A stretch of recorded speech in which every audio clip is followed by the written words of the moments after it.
Welcome to TechZine.tv. Welcome to a new episode of TechScene TV. We're still at HPE Discover, and we're talking to Jeremy Mostafanejad. He's Senior Director of IT, Ops and Infrastructure at the Trinchero Family Estates. Welcome, Jeremy. Thank you. That's a long title. Yes. But the Trinchero Family Estates, it's a winery, I believe. Yes. We're located in Napa Valley, California.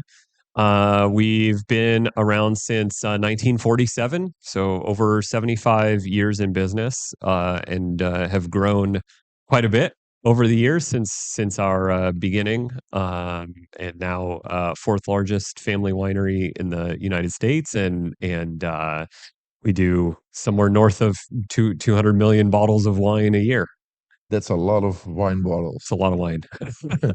But we're here at HPE Discover. Yes. A winery with so many bottles Mhm. comes with an IT challenge, I think. Absolutely. Can you tell us a bit more about your IT infrastructure? And Yes.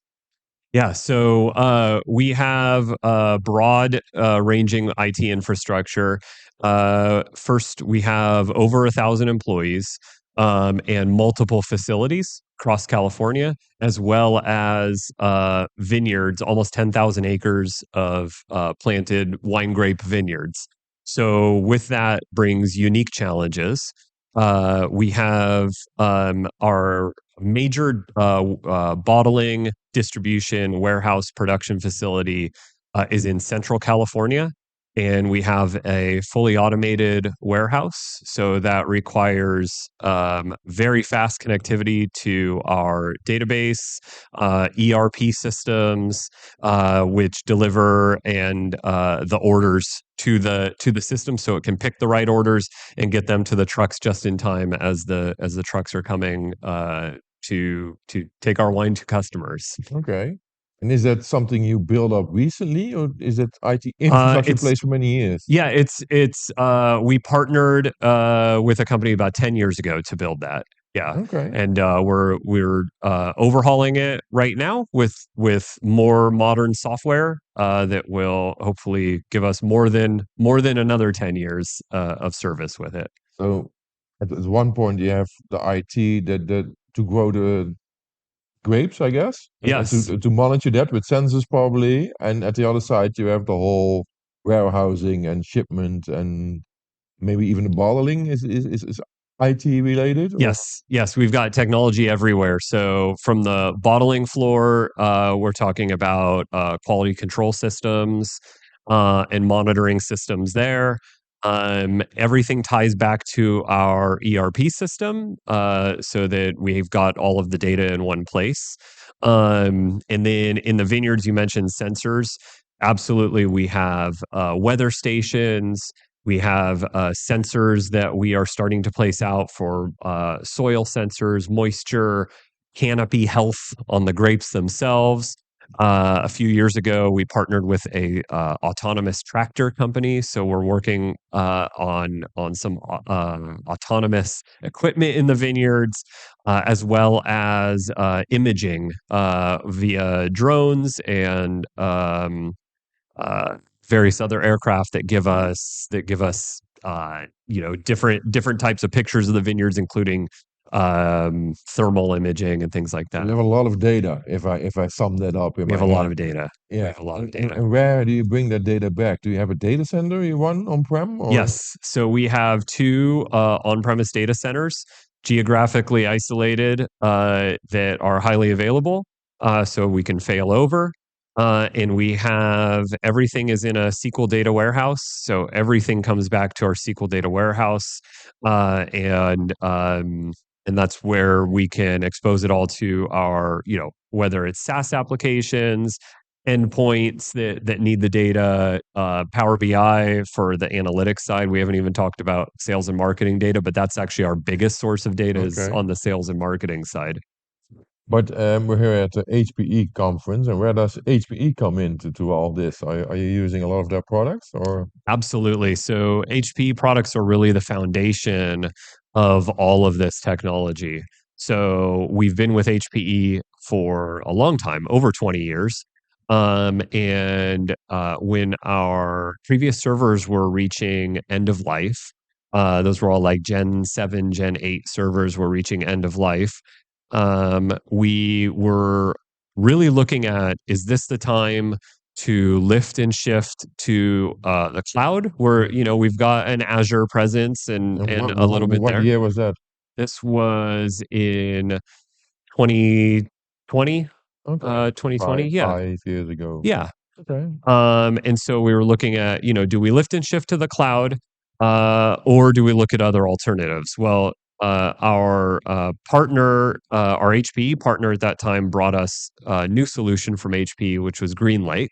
Yeah. I'd never heard of GreenLake, so Pretty new back then. it was very new, and so I said, "What's this all about?" And why shouldn't I go to the cloud instead? Yeah. And we started looking at the economics of it, and the fact that we own both of our data centers. We produce a lot of our own power via solar. Okay. And so power is relatively cheap for us. And all of our data is happening at the edge. It's being produced at the edge. We're gathering it at the edge, and then we're sending it right back to devices that are on the shop floor. And so, looking at, do we really want to take all of that edge data, ship it to a cloud, and then ship it right back down? Didn't make a lot of sense to us. We looked at pricing. It was very quickly going to add up, all of those data movements. And we started looking very heavily at GreenLake at that time, and that's the direction we ended up going for the compute side. So you really started with the compute? We started with compute. Yeah. And did you expand on that later on, or? Yes. So last year, so we had 3-par sands, and that was actually, backing up a little bit, that was another determination for why we decided to go with GreenLake on premise, because we had 3-par sands that 5 years ago were not anywhere near end of life. No. We were happy with them. They were fast. And they were in our data center. So why do I want to lift and shift to the cloud and now pay for a bunch of storage when I have storage already, right? So last year, when our sands finally did reach end of life, the nice thing with HP is with going from 3-par to a newer HP Alletra storage. Yeah. They have technology to just easily migrate via things like peer motion. And that was a no-brainer for us. Given the experience that we had with GreenLake on the compute side, that was now our first choice. Let's go GreenLake on the That storage was also side. a bit more modern system, and it has more capabilities. Modern. Did you have any benefits of that? Absolutely. So we sold it from a leadership perspective. Obviously, I had to get approval. It was some money to be spent there, but everyone understood our sands are end of life. We need to do something, and we got the approval to move forward just based on the fact that our technology was end of life. I didn't want to oversell any benefits of performance or compression or anything like that. But we saw all of those benefits. So after we went live on the new Alletra storage, it's the B10000 storage. Our biggest data hog and is a nightly process that does ETL processing on sales and marketing data. So we buy sales data from these big data clearinghouses like Nielsen, and we get millions of rows of data every night on every product sold in the US every day from an alcohol beverage perspective. And we take that and extract of your own products or just our own general? and general market products. Yeah. So millions of rows. So, and then we take that, extract, transform, load that, and merge it with our internal sales, pricing, inventory data. And then we drop it into a SQL data warehouse so that it can be exposed to Power BI. And eventually it shows up, if I'm a salesperson, it shows up on my dashboard in the morning. And I have my daily report on how everything's going and can make decisions on where to sell, why to sell, how to sell, all of those things, right? So that process every night was taking about 6 to 8 hours. Hmm. When we went to the new SAN, it dropped to 3 to 4 hours. Okay. The impact of that is because we don't get that data until midnight. So when it was taking 6 to 8 hours, sometimes it would be 8 a.m. on the west coast of the United States, um, where that data would finally hit the Power BI dashboards. And that means on the East Coast, they've already been working for 3 hours Yeah. or 4 hours. So they wouldn't get their data until halfway through the day. And now they get their data right when they wake up in the morning. So it's a major impact for our sales Okay. team.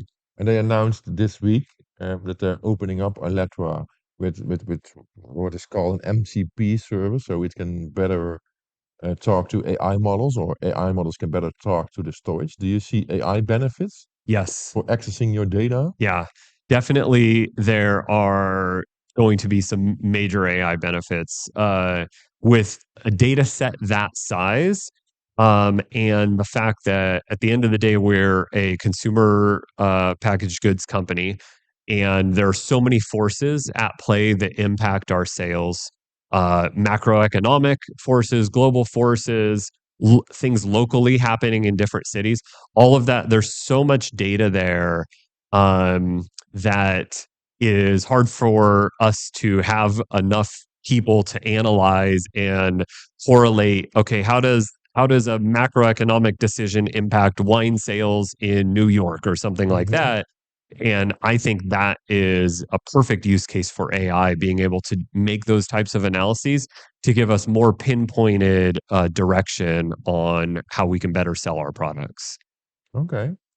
I also wondered, since you have two data centers for a long time, did the total amount of infrastructure decrease over the years? Because with the more modern systems, usually they try to make it more efficient, and especially within GreenLake, it's about using as much as possible Right. of the hardware and not have many idling servers there. Right. So did you see that shrink a bit, or? Yes. Yes, actually, that's a great question, and I have a story for you on that one.